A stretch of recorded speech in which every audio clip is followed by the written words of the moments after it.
Merci à tous d'être restés avec nous pour cette dernière partie d'INSEM. Nous sommes évidemment en direct et à l'occasion de la journée nationale des transports publics qui avait lieu le 16 septembre dernier, on a eu envie de vous parler des grands oubliés, les personnes à mobilité réduite. Alors quelles sont les difficultés d'accessibilité qu'elles rencontrent au quotidien? Que dit la loi? Est-ce qu'elle est mise en application? Et qui sont les PMR? Sachez que nous sommes tous potentiellement des personnes à mobilité réduite. Nous sommes donc tous concernés. Pour faire un point sur le handicap et les transports, nous recevons Florian Lotelier, qui est directeur territorial des actions associatives de la Corse, et Henri Muller, qui est représentant départemental de Corse du Sud de l'APF, l'Association des paralysés de France. Bonjour à vous deux. Si vous avez des questions à leur poser, vous pouvez nous appeler au 0800 3x0 900 ou nous écrire sur Facebook. J'ai mon équipe de choc en bout de table, Francine et Mathéo. Voilà, vous êtes prêts, vous veillez. Nous veillons et puis on a quelques réactions qui sont vraiment pourvues de sens en fait. Eh ben, vous les relèverez tout à l'heure. Tout de suite les réponses avec nos experts.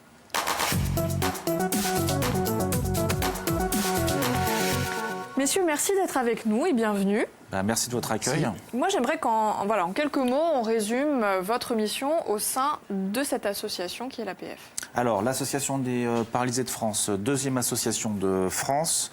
30 000 bénévoles, 30 000 adhérents, 15 000 salariés sur toute la France, qui œuvrent au quotidien sur la défense essentiellement des droits des personnes en situation de handicap et de leur famille, et puis qui a une partie plus opérationnelle, enfin opérationnelle tout autant, mais sur les établissements médico-sociaux qui accueillent, qui hébergent des personnes en situation de handicap, mais aussi qui font des prestations à domicile chez les personnes en situation de handicap. Voilà. Alors je souris parce qu'on a un quart d'heure pour essayer de résumer tout ça.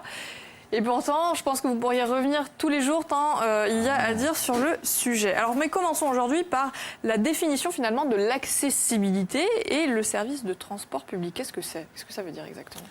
Alors, la définition de l'accessibilité, c'est une des thématiques qui fait partie de la loi de 2005, une parmi tant d'autres. Alors, elle est sympa cette loi, elle est venue en 2005 tardivement, mais le problème c'est qu'elle est très large. Pour la thématique de l'accessibilité, il était dit qu'on donnait 10 ans pour que la société dans son ensemble, pas que les services publics, tous les lieux qui accueillent du public, soient accessibles à tous et à toutes. C'est mort, quoi. Donc, on n'y est pas. Non, et puis particulièrement en Corse. Si on doit remonter par rapport à cette loi de 2005, il en existait une déjà en 1975. Donc on a mis 30 ans pour pas arriver à de l'accessibilité. On est arrivé en 2005 où on s'est donné 10 ans pour mettre en forme. Et quand on est arrivé en 2005, on s'est dit, en 2015, on a dit, il y a encore des problèmes et on va se donner encore la possibilité de reculer la chose. Donc finalement, l'accessibilité, c'est vraiment le point essentiel pour les personnes handicapées pour accéder à tous les actes de la vie. Voilà, c'est sur ça qu'il faut insister, parce que c'est pas, entre guillemets, que les transports en commun, c'est avoir accès à une administration. C'est un besoin primaire. Le problème, c'est que se déplacer, c'est un besoin primaire. Et là, on est en Corse, puisque nous, on œuvre ici, ce besoin primaire, il n'existe pas. On entend encore souvent des personnes qui ont un commerce où je ne veux pas mettre tant de travaux sur l'aménagement pour les deux personnes en situation de handicap qu'on voit par an. Mais non, le problème c'est qu'ils ne peuvent pas sortir. C'est terrible déjà d'entendre ça, mais ce qui est important de rappeler, c'est que c'est pas entre guillemets que ces deux personnes qui sont concernées, mais on est tous concernés parce que potentiellement on deviendra, ou on peut devenir une personne à mobilité réduite. Pourquoi? C'est qui les personnes à mobilité réduite? Alors, les personnes à mobilité réduite, il y a les personnes en situation de handicap, c'est une des parties, mais après, il y a toutes les personnes qui peuvent être à mobilité réduite de façon temporaire. Voilà, je me suis cassé une jambe, etc. Une femme enceinte, quelqu'un qui a un plâtre. Une personne âgée qui est, a priori, pas handicapée, mais pour qui la porte, elle est lourde à tirer, les marches sont difficiles à monter. Donc, personnes à mobilité réduite, c'est très, très large, en fait. Justement, on a un témoignage, là, qui est assez intéressant. Alors, Caëtan Tavernier, via Facebook, qui nous dit « Bonjour, j'ai gardé une personne âgée qui sortait de l'hôpital cet été, en fauteuil roulant. Elle se déplaçait uniquement chez elle et sur sa terrasse. J'aurais aimé la sortir au resto, la promener dehors, mais impossible d'imaginer prendre ma voiture et risquer de la mettre dans une situation délicate. J'aurais aimé savoir si des transports spécifiques existent pour le public à mobilité réduite en Corse. Alors, il en existe quelques-uns, mais qui sont relativement réduits. On a surtout les zones urbaines, principalement Ajaccio. Je ne sais pas, Bastia, je suis moins versé sur la zone bastiaise. Et donc, il y avait la possibilité d'appel. Par contre, il y a aussi la possibilité, des fois, l'APF sert de relais dans certains cas de manque. Il nous est arrivé de dépanner des touristes qui venaient et qui ne retrouvaient pas forcément de véhicules adaptés. Après, derrière, la personne que vous voulez faire sortir dans la ville, effectivement, elle va arriver dans un restaurant. Est-ce que le restaurant est bien accessible? Point d'interrogation. Est-ce qu'il n'y a pas une marche qui arrive au dernier moment? Alors c'est un peu toute la difficulté pour l'accessibilité. On veut accéder aux actes de la vie, mais les actes de la vie ils sont tellement nombreux qu'ils peuvent poser vraiment de réels problèmes. Donc il n'y a pas de réponse. Si, la réponse, elle est claire. Si on veut être tout à fait objectif, il y a le TCA+ sur Ajaccio. Donc c'est effectivement un service de transport public accessible. Le problème, il ne fonctionne pas le week-end. Il fonctionne à peine toute la journée. C'est pas un vrai service public. C'est un effort réel. C'est un effort réel. Il n'y a pas à dire. Mais donc c'est déjà bien de le souligner. Le fait est, sur Bastia, il y a des réponses privées aussi sur du transport. Mais c'est vraiment la portion, mais même portion congrue. C'est déjà, ça ne reflète pas la réalité, c'est insuffisant. Et on parle, effectivement, comme tu disais, TCA+, c'est Ajaccio, c'est même pas la grande agglomération. Donc, effectivement, la réponse, elle est largement très insuffisante.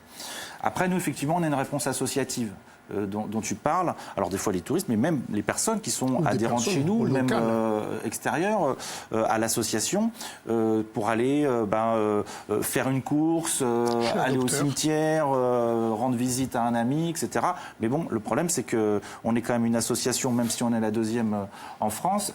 Sur la Corse, on est confortable, mais bon, on est comme toutes les associations, on ne pallie pas non plus les transports publics. Donc il y a une réelle interrogation par rapport à ça sur c'est un enjeu, effectivement, parce qu'on va y avoir tous droit, à un moment donné, à l'aide, à l'assistance, etc. Donc il faut qu'on aménage la ville et les services pour que tout le monde puisse avoir accès. Ça, c'est une autonomie, quoi. Moi, j'aimerais qu'on revienne sur la législation en vigueur, justement, en matière d'accessibilité des personnes à mobilité réduite. J'aimerais qu'on explique ce que c'est que l'ADAP. Alors, l'ADAP, c'est l'agenda d'accessibilité programmée. Chaque ERP, établissement recueillant du public, donc ça peut être une boulangerie, ça peut être une pharmacie, ça peut être un service public, une poste, par exemple, doit être en état accessible à tous les handicaps. Donc pour les personnes à mobilité réduite en fauteuil, mais également pour les personnes non-voyantes avec des systèmes qui vont bien, les personnes malentendantes, ça doit être accessible. L'agenda, alors souvent pour l'ERP, l'établissement, ça nécessite des travaux importants. L'agenda, comme son nom l'indique, ça va être un plan de financement des travaux qui va s'étaler en fonction 3, 6, 9 ans. Et tout ça, c'est un dossier qui doit être déposé à la DDTM, donc l'ancienne DDE, on va dire.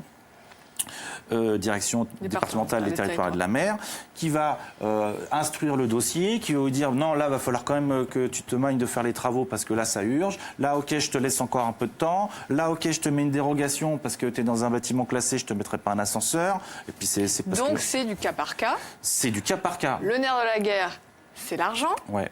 Mais il faut, avant d'engager des travaux, parce que de toute façon, il va falloir le faire. Ce qui serait bien quand même, c'est de vous consulter.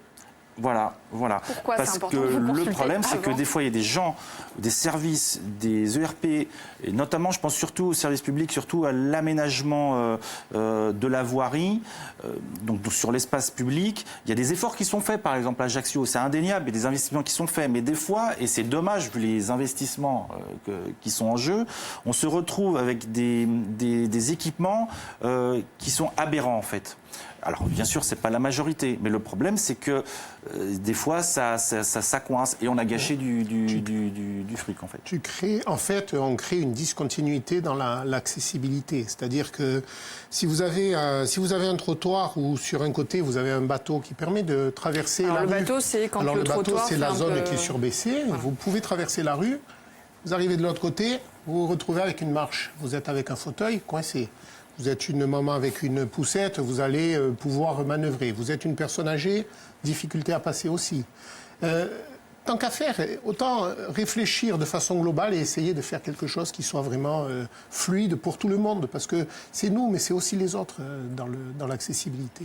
Où est-ce qu'on en est justement en matière d'accessibilité de manière générale en Corse? À moins 10. Alors justement, il y a la problématique d'enclavement. Si on parle en Corse en général, sur l'ensemble du territoire, quand on commence à envisager le rural, c'est plus moins 10, là. C'est moins 100 000 ans avant Jésus-Christ, quoi. C'est bien, vous gardez le sens de l'humour, hein, quand même. D'autres territoires. Après, on a une dame qui dénonce ça. Elle dénonce un retard immense chez nous. Vous êtes d'accord avec ça? Complètement, oui. Vous avez des chiffres, Florian, par exemple, dans le Cap? Non, pas dans le Cap. Sur le territoire, oui. Par exemple, si on veut 50% d'heures accessibles. Il y a à peu près 7000 ERP dans les deux départements. ERP, établissements recevant du public. Hein. Donc ça va de la boulangerie au service public, on va dire. Les relances, donc bonjour la Haute-Corse. Pour ce qui est de la Haute-Corse, ils en sont à une centaine de relances sur 7000 établissements, grosso modo. Alors, il y en a qui sont équipés, qui sont aux normes, mais voilà, enfin, on le voit tous les jours. Donc, c'est à peu près 15 000 sur l'ensemble de ERP sur le aussi bien les territoire. commerces que des administrations. Hein. Messieurs, l'exemple d'une mairie au premier étage, sans ascenseur. Dans les villages, c'est que voilà, ça. vous êtes piégés. Oui, d'accord. Donc, effectivement, on voit combien c'est important. Moi, j'ai envie de parler de l'enjeu social, justement, puisque vous parlez de ça. Pourquoi c'est un enjeu social? Et j'aimerais prendre l'exemple, par exemple, des espaces d'inclusion. Un enjeu social, on l'a dit tout à l'heure, c'est parce que chacun d'entre nous est concerné, pas forcément de notre chair, notre ancien, notre conjoint, notre parent, enfant éventuellement. Donc l'enjeu social, oui, il est présent. On peut faire des choses, on peut faire avec les fameux espaces d'inclusion, par exemple. Là, on voit une rampe. L'inclusion, voilà, là, exemple tout à fait intéressant qui va être mis en place. Et là, il faut donc remercier l'aéroport d'Ajaccio. C'est déjà mis en place à Figari. Donc, c'est ce qu'on appelle... c'est un navire-rampe. Et donc, en fait, par ce système, les personnes en situation de handicap, ainsi que les valides et le fret, pour le ravitaillement des avions, passe par le même système de rampe. Il n'y a plus de cloisonnement entre les uns et les autres. C'est ça, un espace et c'est ça qui est magique. L'accès sur un train, par exemple, à une rame, il faut qu'il y ait un salarié qui mette une rampe. Florian, je vous avais prévenu, on peut parler encore pendant des heures et des heures. Merci infiniment d'être venus à tous les deux. Merci Francine, merci Mathéo de m'avoir accompagné. Si on veut plus d'infos, une adresse s'est affichée. Nous, demain, on va parler d'autre chose. On va parler de la réforme des rythmes scolaires. Ce sera avec Guy Monchot, qui est inspecteur d'académie de l'éducation nationale. D'ici là, excellente fin de journée à tous. À demain. Ciao.